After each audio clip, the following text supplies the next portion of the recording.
Assalamualaikum warahmatullahi wabarakatuh. Perkenalkan, nama saya Muhammad Agung Margunawan dari kelas A semester 2, NIM 091058042130. Baik, saya akan menjawab pertanyaan konsep dan tantangan MSDM, beberapa dalam pendekatan dalam MSDM, tujuan, fungsi dan peranan MSDM dan peranan SDM. Konsep manajer sumber daya manusia.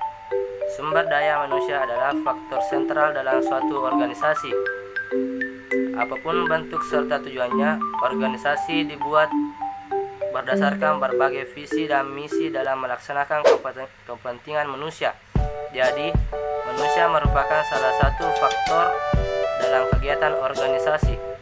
Selanjutnya, MSDM berarti mengatur, mengurus SDM berdasarkan visi perusahaan agar tujuan organisasi dapat dicapai secara optimal.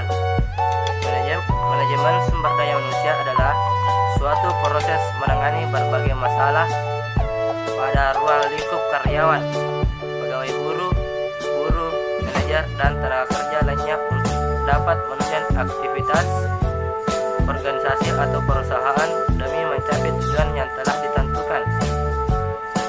Selanjutnya, pendekatan MSDM.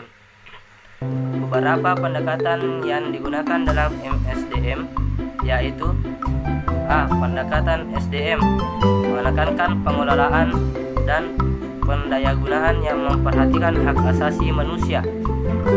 B. Pendekatan manajerial, menekankan pada tanggung jawab untuk menyediakan dan melayani kebutuhan SDM departemen lain. C. Pendekatan sistem, menekankan pada tanggung jawab sebagai subsistem dalam organisasi. D. Pendekatan proaktif, menekankan pada kontribusi terhadap karyawan, manajer, dan organisasi dalam memberikan pemecahan masalah. Selanjutnya, tantangan MSDM. 1. Tantangan internal. Tantangan internal muncul karena adanya sumber daya manusia yang mengejar. Pertimbangan diantaranya adalah finansial, penjualan, keuangan, servis, produksi, dan lain-lain. 2. Tantangan eksternal. Lingkungan eksternal yang sering dihadapi manajemen sumber daya manusia mencakup perubahan teknologi, pengaturan pemerintah, faktor sosial budaya, pasar tenaga kerja, faktor politik, kondisi perekonomian, faktor geografi, faktor demografi, kegiatan mitra, pesaing. 3. Tantangan global. Globalisasi telah menyebabkan terjadinya perubahan yang begitu cepat dalam bisnis, yang menuntut perusahaan untuk lebih beradaptasi, mempunyai ketahanan, melakukan perubahan arah dengan cepat, dan memusatkan perhatiannya kepada pelanggan. Selanjutnya, kompensasi adalah pemberian balas jasa langsung dan tidak langsung berbentuk uang atau barang kepada karyawan sebagai imbal jasa reward yang diberikannya kepada perusahaan. A. Pengintegrasian kegiatan untuk mempersatukan kepentingan perusahaan dan kebutuhan karyawan. A. Pemeliharaan kegiatan untuk memelihara dan meningkatkan kondisi fisik, mental, dan loyalitas karyawan agar tercipta kerjasama yang panjang. I. Pemberhentian. Menurut Moikijat, pemberhentian adalah pemutusan hubungan kerja seseorang karyawan dengan satu organisasi perusahaan. Selanjutnya, tujuan MSDM. Ada 4 tujuan MSDM, yaitu sebagai berikut. A. Tujuan sosial. Tujuan sosial MSDM adalah agar organisasi atau perusahaan bertanggung jawab secara sosial dan etis. B. Tujuan organisasional. Tujuan organisasional adalah kesalahan formal yang dibuat untuk membantu organisasi mencapai tujuannya.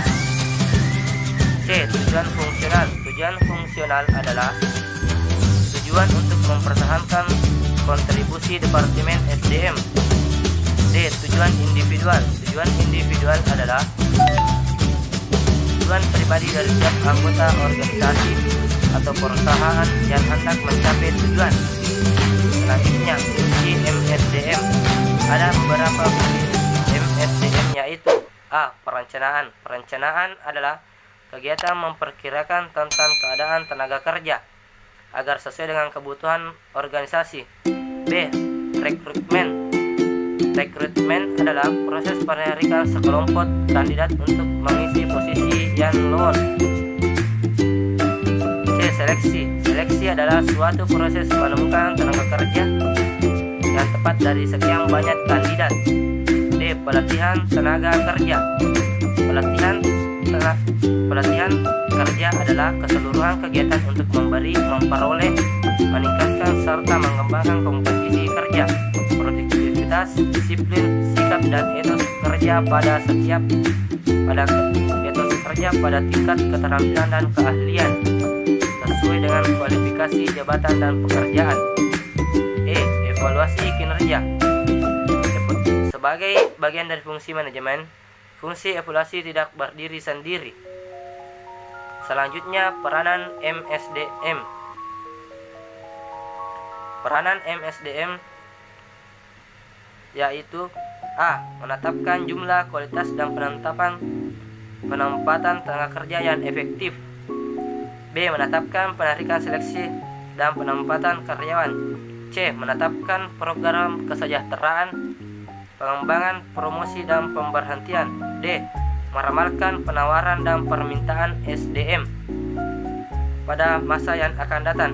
E. Memperkirakan keadaan perekonomian pada umumnya dan perkembangan perusahaan pada khususnya. Peranan MSDM diakui sangat menentukan bagi unsur terwujudnya tujuan, tetapi untuk memimpin unsur manusia ini sangat sulit.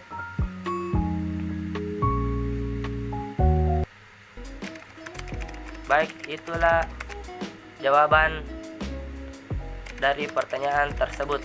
Assalamualaikum warahmatullahi wabarakatuh.